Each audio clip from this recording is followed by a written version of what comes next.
America ने भारत को ऐसे चेतावनी दी है जो सिर्फ दवा कंपनियों को नहीं बल्कि भारत की अर्थव्यवस्था, रोजगार और विदेशी मुद्रा को प्रभावित कर सकती है। आखिर भारतीय जेनरिक दवाओं पे 200% का टैरिफ की बातें क्यों हो रही है? चलिए समझते हैं पूरा मामला। चर्चा में क्यों? हाल के समय में भारत और अमेरिका के बीच टैरिफ और जेनरिक दवाओं को लेकर तनाव चर्चा में है। अमेरिका ने संकेत दिया है कि भारतीय दवाओं पर उच्च आयात शुल्क लगभग 200% तक लगाया जा सकता है। यह मुद्दा केवल व्यापार नहीं बल्कि रोजगार और आपूर्ति से जुड़ा हुआ है। भारत को दुनिया की फार्मेसी या फार्मेसी ऑफ द वर्ल्ड कहा जाता है क्योंकि वैश्विक स्तर पे सस्ती जेनरिक दवाओं का सबसे बड़ा आपूर्ति करता है। अमेरिका भारतीय दवाओं का सबसे बड़ा बाजार है। यदि अमेरिका भारतीय दवाओं पर उच्च टैरिफ लगाता है तो इसका प्रभाव भारत के निर्यात, विदेशी मुद्रा भंडार, औषधि और रोजगार पे पड़ सकता है। पिक्चर में आप यहाँ जेनरिक मेडिसिन और ब्रांड मेडिसिन में फर्क। पेटेंट पे बात करें तो पेटेंट समाप्त हो जाता है जेनरिक दवा में और ब्रांडेड दवा में एक्टिव रहता है। कीमत की बात करें तो जेनरिक दवा कम होता है और ब्रांडेड दवा महंगी होती है। उद्देश्य सस्ती स्वास्थ्य सेवाओं को प्रदान करना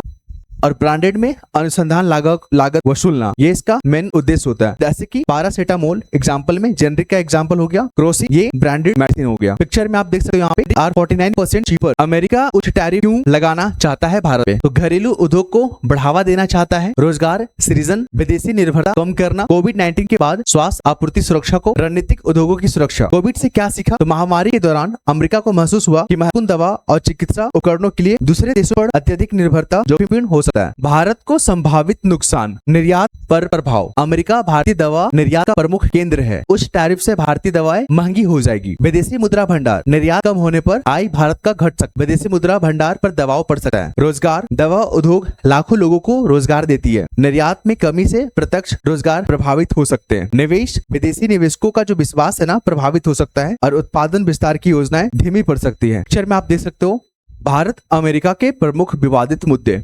व्यापारिक विवाद में टैरिफ, जेनरिक दवाएं, चिकित्सा उपकरणों की कीमत, ई कॉमर्स के नियम, प्रवासन विवाद में H1B वीजा और भारतीय IT पेशेवरों की पहुंच को लेकर विवादित। भू राजनीतिक मुद्दा की बात करें, भारत रशिया संबंध, रूस से ऊर्जा और सुरक्षा सहयोग और डेयरी मार्केट एक्सेस चाहता है अमेरिका। MSME सेक्टर को लेकर विवाद, को भारतीय बाजार में अधिक पहुंच मिले। भारत इस विषय पर सावधानी बरतता है क्योंकि भारतीय किसान छोटे और सीमांत हैं। विदेशी डेयरी उत्पाद प्रतिस्पर्धा को बढ़ा सकता है। खाद्य सुरक्षा और ग्रामीण रोजगार प्रभावित हो सकता है। फ्री ट्रेड एग्रीमेंट का लाभ, व्यापार में वृद्धि, निर्यात और आयात दोनों का विस्तार, निवेश आकर्षित होना, रोजगार का सृजन होना, प्रौद्योगिकी हस्तांतरण और द्विपक्षीय संबंध का मजबूत होना। भारत की भूमिका देखेंगे वर्ल्ड में तो वैश्विक जेनरिक दवाओं का प्रमुख आपूर्ति करता है Bharat. America, Africa, Latin America दवाएं उपलब्ध कराता है भारत। HIV, TB और कई अन्य रोगों के उपचार में महत्वपूर्ण योगदान देता है। आप यहाँ पिक्चर में भारत के सामने उपलब्ध विकल्प, प्रतिकारात्मक शुल्क, अमेरिका पर समान शुल्क लगाया जा सकता है परंतु इससे व्यापार युद्ध का जोखिम बढ़ेगा।